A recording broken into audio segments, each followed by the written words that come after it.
Team Fortress 2 holds a special place in my heart.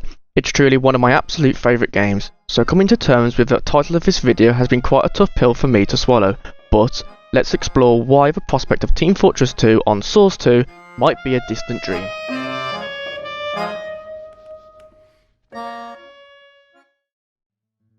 Just to make sure we're all on the same page, let's talk about Source 2 and why it's such a big deal for the potential future of TF2. Source 2 is basically the next-gen game engine developed by Valve Software, taking over from their earlier engine. Now why does this matter for Team Fortress 2?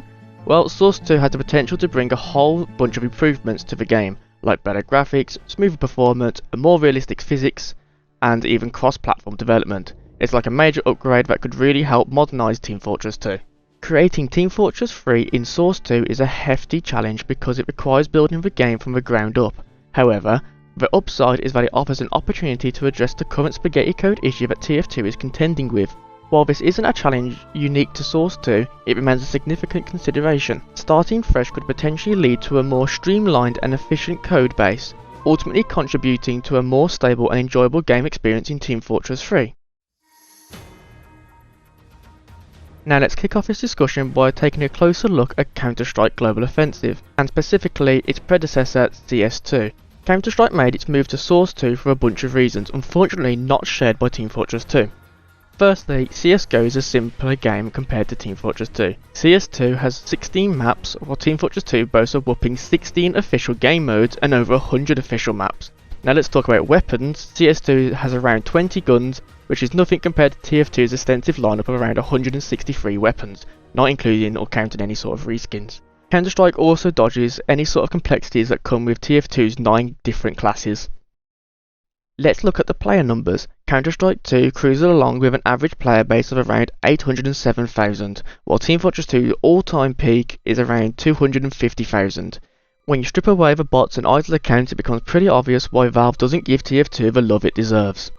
Money does seem to be a significant player in this scenario. According to a video by Zealot, TF2 brings in roughly 142,000 per day, adding up to a whopping £47 million annually. Even if we generously multiply that by the 17 years TF2 has been around, ignoring hats that only came out around in 2009, we get £850 million for its entire lifespan, though it's likely an aggressive estimate.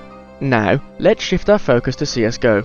A BO3.GG article reveals that over its lifespan, CSGO generated an impressive $6.7 billion, equivalent to £5.3 billion, about 6 times more than TF2's potential earnings. There is even data suggesting that CS2 pulled in £40 million from revenue in cases in just around 40 minutes after it released.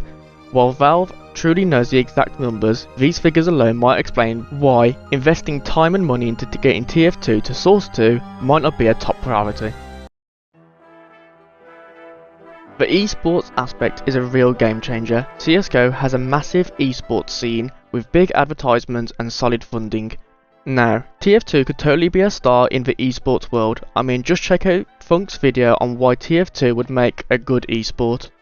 TF2 didn't get the same kind of cash injection that Overwatch did, and when a game isn't a major esport, it tends to fly under the radar of the average gamer. I haven't personally dipped into Dota 2, but I've seen enough esport clips that have left a good impression on me, and it's not just about being in the spotlight. Esport brings in serious money, something TF2 is seriously missing out on. Valve Corporation issued a DMCA strike against TF2, a community-driven project, shutting it down.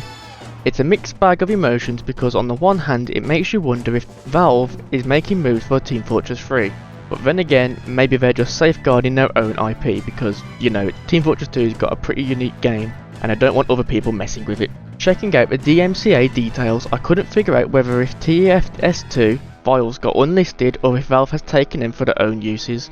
It would be a shame if all that hard work ended up going down the drain. Fingers crossed for some clarity on what Valve's up to and the future of Team Fortress.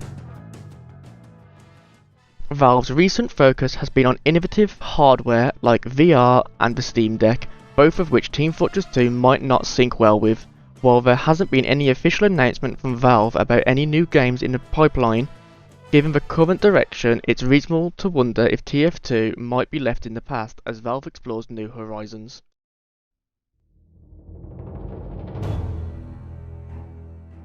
Wanting to play devil's advocate, when you look at Valve's recent track record, their latest main games include CSGO, Half-Life Alyx, Dota Underlords and Artifact.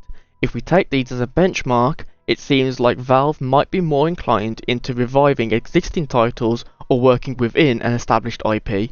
Porting Team Fortress 2 to Source, while still a significant project, could be comparatively less challenging than creating an entirely new IP, also more rewarding. It's true that Valve seems to be treading carefully in the realm of new titles, and your opinion on their recent ventures does raise questions about their current strengths and preferences.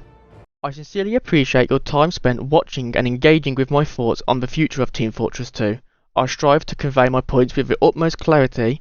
Feel free to share your thoughts in the comments below. For those interested in catching me live, I regularly stream on kick.com and Twitch. Don't forget to follow and subscribe to my socials. Many thanks.